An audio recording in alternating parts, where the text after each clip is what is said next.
It's the Joel Shit Show, featuring Joel Shit.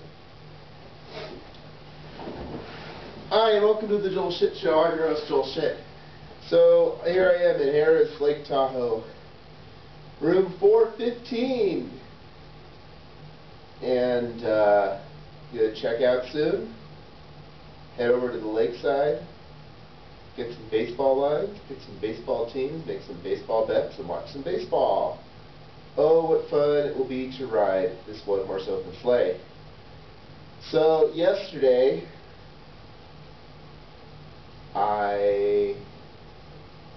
See, this is why you should follow me on Twitter when I go on vacation, because I write down everything I do, and then I forget what it was that I did. I went to Harvey's, and then I went to Mont Bleu to get baseball lines. And I went to Mont Bleu in the sports book, and who's working at the sports book but Robin?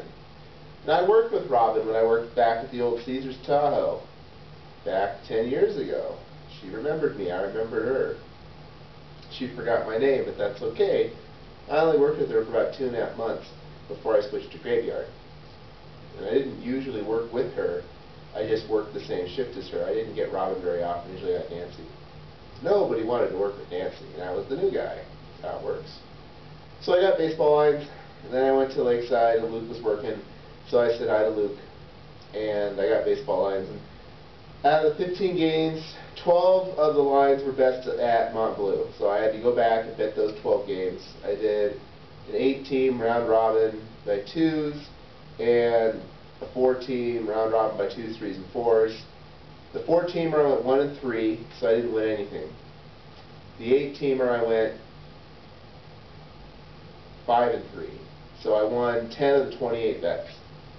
And so I think I'm going to make a little money on that ticket, but overall I'm going to lose money because I didn't win anything on the other ticket. And then at the Lakeside and Harvey's had the same lines for 3 games, which were better than the ones at Mont Bleu. So I decided to do it at the Lakeside, and I did a round robin 2s and 3s with those 3 teams, and I only went 1 and 2 on that. So for the day I went 7 and 8, but I had 10 winning bets at Mont Bleu, so that will make up most of the money. And 2 games ended yesterday on wild pitches, and I lost both of those games. So I was this close to making a lot of money. That's just the way betting on baseball works. Although I swear that there were a lot more close games than usual yesterday. And to be honest, when Roberts hit that home run for the Orioles to win that game, I was going to lose that one. So what could I possibly have to complain about?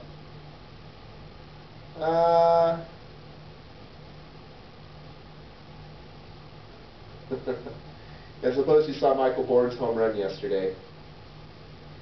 He went into the whatever at the Metrodome, and 3 balls came out where he only hit 1. Actually, I guess it was only 2. But yeah, the biggest favorite on the day was the Twins, and I bet the Twins because it was Brian Moeller. And guess what? Moeller got the win. Oh, actually, the bullpen got the win, but still, it was terrible.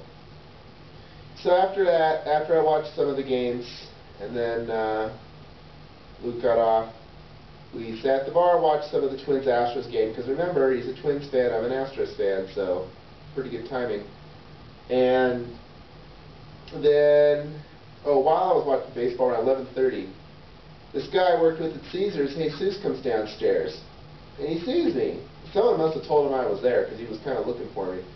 And he's like, hey, what's going on? And I was like, oh my God. So I went upstairs to the Keno area to talk to him, because he works in Keno now. And so we just caught up on things. He's doing well. I tell you, no one ages up here. Everyone looks the same every time I come up here. Of course, they always tell me the same damn thing. And I'm like, no, I got older. I was 23 when I was up here, and you look the same age as you did then. I do not. And so the other guy working the Keno counter, some old guy, he's like 70. And he's from Napa, where my grandparents are from. My grandpa's lived in Napa for 49 years. So then, after spending 15 minutes talking to Jesus about old times, I started talking to this guy, Gene, for about 15 minutes about the way things used to be in Napa. Boy, that guy knows a lot about that town. He grew up there. Like, my grandpa's from St. Louis, so he didn't move to Napa until he was 31. So he's been there for 49 years. He's 80 now. This guy's probably 70. He graduated from high school in 61. He's 10 years older than my mom. He is 66. So he grew up in Napa, though. So he remembers Napa in the 40s, but it had 8,000 people before they built all those houses that people like my grandpa bought after the war, right?